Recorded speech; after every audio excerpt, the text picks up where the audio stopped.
మా ఛానల్స్ లో వ్యాపార ప్రకటనలు, ఇంటర్వ్యూల కొరకు మాకు వాట్సాప్ మెసేజ్ చేయండి 7799789788. గురుగారు నమస్కారం. శ్రీమాత్రే నమః. గురుగారు, సాధారణంగా మనం ఇంట్లో పూజ చేసే మందిరంలో ఉగ్ర రూపాలని పెట్టకూడదు, పూజించకూడదు అని అంటూ ఉంటారు. అయితే ఈ మధ్య మనం రీసెంట్గా చూసుకున్నట్లయితే వారాహి అమ్మవారిని పూజిస్తే ఈ కోరిక ఫలిస్తుంది అని చెప్పేసి చెప్తున్నారు. మరి ఉగ్ర రూపాలని మనం ఇంట్లో పెట్టుకొని పూజించవచ్చా? మంచి ప్రశ్న వేశారమ్మా. ఇక్కడ ఏంటంటే అమ్మ చెప్తాను చూడండి. ఉగ్ర రూపాల, శాంత రూపాల, దశమహా విద్యల అనేటువంటి ఆలోచన కంటే కూడా మీరు అర్థం చేసుకోవాల్సింది ఏంటంటే, ఉగ్ర రూపాలు మంచివి కావను, ఉగ్ర రూపాలు అమ్మో ఇంట్లో పెట్టుకోకూడదను, ఇలాంటివి అసలు నిజంగా మనం వాటిని దూరంగా పెట్టాలా అంటే ఇక్కడ మీకు ఒక విషయం చెప్తాను చూడండి. ఇప్పుడు మీరు వంటగది ఉంటుందమ్మా ప్రతి స్త్రీకి. వంటగదిలో చక్కెర ఉంటుంది, కారము ఉంటుంది, కత్తి ఉంటుంది, మిరపకాయలు ఉంటాయి అక్కడ. అదేవిధంగా తీపిని ఇచ్చే పదార్థాలు ఉంటాయి, ఘాటైన పదార్థాలు ఉంటాయి. మరి ఇవి వెపన్స్లా, కత్తి ఏంటండి వెపన్ కదండి, కారం ఏంటండి, అసలు కళ్ళల్లో కారం పడితే ఏమైనా ఉందా అని మనం వాడిని ఇంట్లో పెట్టుకోకుండా ఉన్నామా? ఏమంటాం? లేదండి, కారం పదార్థం మరి కారంగా వండాలంటే కారం ఉండాలి, ఏదైనా కట్ చేయాలంటే మనం నైఫ్ని వాడతాం కదా, అంత మాత్రం చేత తప్పని ఎలా అంటాం అంతే కదా. ఈ ఉగ్రరూప సంబంధించినటువంటివి ఏవైతే ఉంటాయో ఇవన్నీ కూడా చెడు అయినట్టయితే భయపడాల్సిన విషయం అయితే దేవుడు ఎందుకు సృష్టిస్తాడు? ఇప్పుడు చాలామంది దశమహావిద్యలు అమ్మో అంటూ ఉంటారు.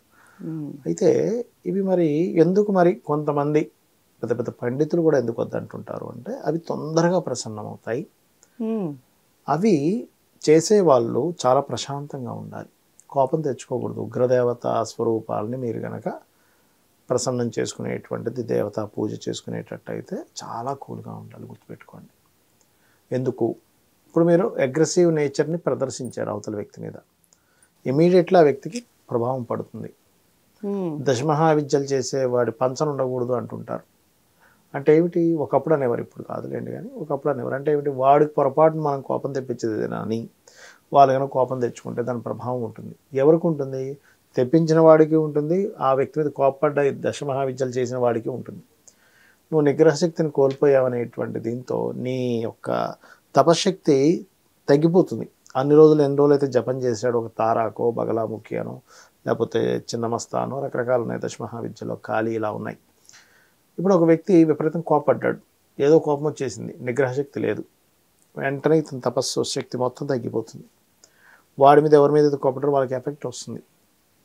అందుకని పూర్వం ఏదైనా ఉగ్రరూప స్వరూపాలని ఎవరైనా ఉపాసన చేయాలంటే గురువు దగ్గర నుంచి మంత్రం పొందే ముందు ఆ గురువు వెంటనే వెళ్ళగానే ఇలా మంత్రం ఇచ్చేసేవాడు కాదు. ఇప్పుడంటే ఇలా వెళ్ళగానే లైన్లో ఇలా మంత్రాలు ఇచ్చేస్తున్నారు. ఆ గురువు దగ్గర 1 సంవత్సరం పాటు అతను పరిచర్యలు చేసుకుంటే ఏ విద్య అయినా ఏ మంత్రమైనా ఈ వ్యక్తికి మనం ఇవ్వచ్చు, ఓపిక ఉంది, సహనం ఉంది, ఈర్ష్యాద్వేషాలు లేవు కాబట్టి మనం ఇవ్వచ్చు అని అప్పుడు ఇచ్చేవారు. ఈ దశమహావిద్యలు కావచ్చు, ఈ ఉగ్రస్వరూపాలు కావచ్చు, తొందరగా మోక్షం పొందడానికి ఎక్కువగా తొందరగా సహకరిస్తాయి ఇవన్నీ కూడా. అందుకని తీసుకునేవారు.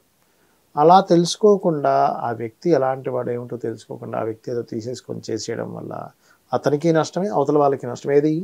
రాగద్వేషాలని కోపాలని కనుక ప్రదర్శించినట్లయితే.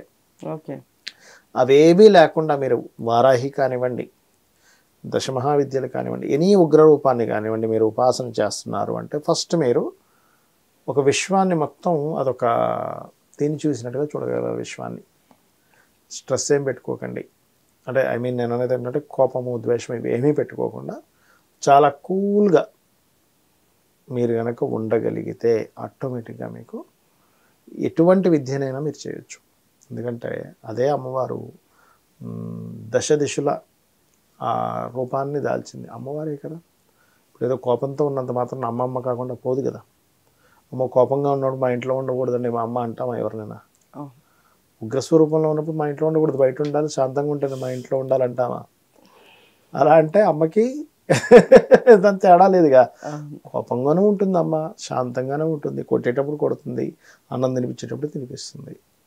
మనం దాన్ని అర్థం చేసుకోవాలి. మనలో కోప స్వభావం ఉండకూడదు. అలాంటి విద్యలు చేసేటప్పుడు దానివల్ల ఇరువురికి నష్టమే అని చెప్పారు. అందుకని ఫస్ట్ స్టెప్ బై స్టెప్గా ఫస్ట్ ఆఫ్ ఆల్ ఏంటంటే అసలు ఏదో పూజలు చేయడం కంటే కూడా పూజలు చేయండి తప్పు కాదు. పూజ అంటేనే పూర్వ వైభవాన్ని జనింపజేసేది పూజ అంటారు. అంటే పూర్వ వైభవాన్ని ఇచ్చేదట పూజ అంటే, దాని అర్థం వేదార్థం అది. అలా నిత్య పూజ చేసుకుంటూ ఈ విశ్వం ఏమిటి, ప్రతి మనిషి మీద ఏదో ఆ వ్యక్తి అలా చేశాడు, ఈ వ్యక్తి ఇలా చేశాడు, ఈ అమ్మాయి ఇలా చేసింది, ఈవిడ ఇలా చేసింది, వీళ్ళకి బుద్ధి లేదు, అది లేదు, ఇది లేదు తిట్టుకోవడం కాకుండా వాళ్ళు అలా పుట్టారు. డిఫరెంట్ క్యారెక్టర్స్ మనుషులు.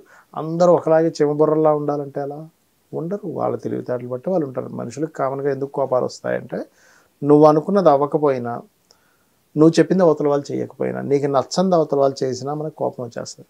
అసలు ఒక సూత్రం ఏంటంటే, నీకు నచ్చింది కానీ, నువ్వు అనుకుంది కానీ, నువ్వు చెప్పింది కానీ అవతల వాడు ఖచ్చితంగా చేయాలని రూల్ లేదు. వాడికి అనుకూలంగా ఉన్నది, వాళ్ళకి ఆనందాన్ని ఇచ్చేది, లేకపోతే తెలియక కూడా కొన్నిసార్లు తప్పిదాలు జరుగుతుంటాయి. మనుషులు ఇలాగే ఉన్నారు, మన చుట్టుపక్కల వాళ్ళందరూ, ఈవెన్ నేను కూడా ఇలాగే ఉంటాను అని ఫీల్ అయ్యి మనం జీవించుకుంటూ వెళ్ళిపోతుండాలి. ఒక అద్భుతంలో ఉన్నాం అనుకోవాలి. కోపాలు ద్వేషాలు పోతే మనం ఎన్ని సాధనలు చేసినా, ఉగ్ర సంబంధించిన ఎన్ని చేసినా వేస్టే, శాంత స్వరూపం సంబంధించి చేసినా కూడా వేస్టే. ఎందుకంటే ఇక్కడ ఖర్చు అయిపోతుందమ్మా. ఇవంతా నేను ఎందుకు చెప్తున్నానంటే, చాలామంది పూజలు చేస్తూ ఫలితాలు రావు. ఎందుకు అంటే, మీరు విశ్వాన్ని, ఈ ప్రకృతిని అర్థం చేసుకోవట్లేదు. ప్రకృతిని నిందిస్తున్నారు. ప్రకృతి అంటే ఎవరో కదా, అమ్మవారు. ఈ విశ్వంలో ఈ ప్రతి మనిషిలో ఉన్నది అమ్మవారేగా. అమ్మవారి శక్తితోనే నడుస్తుందిగా. నువ్వు అది ఎదురు వ్యక్తిని నిందిస్తున్నావు, కోపపడుతున్నావు. డైరెక్ట్గా ఆర్ ఇండైరెక్ట్గా నువ్వు అమ్మవారిని తిడుతున్నట్టే. మరి నువ్వు ఒక పక్క పూజ చేస్తున్నది ఫలితం వస్తుంది, మరి తిడుతున్నప్పుడు కూడా నీకు ఫలితం రావాలిగా. అందుకని అది బ్యాలెన్స్ అయిపోతుంది. అందుకని నీకు ఫలితం రాదు. ఓకే, సింపుల్ లాజిక్ అది. అయితే గురుగారు, ఈ ఉగ్ర రూపాలకి సంబంధించి అంటే వారాహి అమ్మవారికి కానీ, లేకపోతే మనం గుప్త నవరాత్రులు అని చెప్పి రాత్రులు చేస్తూ ఉంటాము. అయితే గృహంలో సాధారణంగా ఇలాంటివి మనం చేయలేం. అంటే చేయడానికంటే కొన్ని నిష్ట నిబంధనలు మనం చేయొచ్చు, చేయకపోవచ్చు, అవి మనం పాటించలేకపోవచ్చు. నియమ నిష్టలు ఎక్కువగా పాటించాలి. ఎందుకంటే గృహానికి సంబంధించి కొన్నిసార్లు అటు ఇటుగా జరుగుతూ ఉంటాయి కాబట్టి, మరి అలాంటివి చేయడం వల్ల ఇంటికి మంచిదే అంటారు? ఒకటేనమ్మా, నియమనిష్టలతో కనుక భక్తిగా చేస్తే ఇంటికి ఏ దోషం రాదు. అంటే చిన్న సింపుల్ ఎగ్జాంపుల్, ఇప్పుడు ఒక ఇల్లు ఉంది, ఆ ఇల్లుకు ఉన్నటువంటి స్థలం ఎంత, అవన్నీ చూసుకోవాలి. ఇప్పుడు ఆ ఇల్లు ఉన్నదే చిన్నది, అందులోకి మనం ఏనుగుని తెచ్చామనుకోండి, ఎలా ఉంటుంది పరిస్థితి? ఇబ్బందిగా ఉంటుంది. అలాగే ఏంటంటే, అంటే ఆ ఇల్లు పెద్దదనుకోండి అమ్మ, ఒక పెద్ద మహల్, అప్పుడు ఏనుగుని తెచ్చినా పెద్ద ఇబ్బంది ఉండదు. అంటే ఒక శక్తిని మనం ఆహ్వానిస్తున్నాం. ఆ శక్తిని మనం ఆహ్వానించేటప్పుడు, ఆవాహనం చేసుకునేటప్పుడు దానికి తగ్గట్టుగా నువ్వు ఉండాలి. ఇప్పుడు భగవంతుడు చాలామంది అంటారు, ఏమంటారండి, ఎన్ని పూజలు చేసినా కనిపించట్లేదు అంటారు. అసలు అతను కనిపిస్తే తట్టుకునే శక్తి మనకు లేదు ముందుగా. అంతటి అర్జునుడికే మహాభారతంలో కృష్ణుడు ఒక్కసారి చూపిస్తాడు అతను విశ్వరూపం చూపిస్తే తట్టుకోలేడు. అవును, స్కోరలచే భయంకరమై నీ విశ్వరూపాన్ని నేను చూడలేకపోతున్నాను కృష్ణ, ప్రసన్నుడు కమ్ము అంటాడు. అంటే ఏమిటి, అంతటి అర్జునుడే చూడలేకపోయాడు, మనం ఎక్కడ చూస్తామని.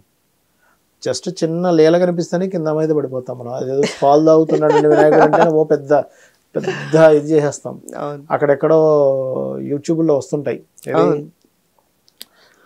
సాయిబాబా ఏదో ఒకసారి ఇలా వేలు గెలిపాడని, చేయి గెలిపాడని, అది పెద్ద అసలు సెన్సేషన్. స్వామి అని దండం పెట్టి అసలు నీకు విశ్వరూపాలు కనిపిస్తే ఇంకేమవుతుందా, అయిపోతాం.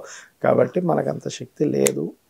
ఉన్నదాన్ని మనం ఏదో నెగిటివ్ కోణాలు, ఇది ఇలాగా అదలాగా అనుకోవడం కాకుండా, మీరు ప్రకృతిని అర్థం చేసుకుంటూ మీ పూజా విధానాలు చేసుకుంటూ వెళ్ళిపోతే ఏ ఇబ్బంది ఉండదు.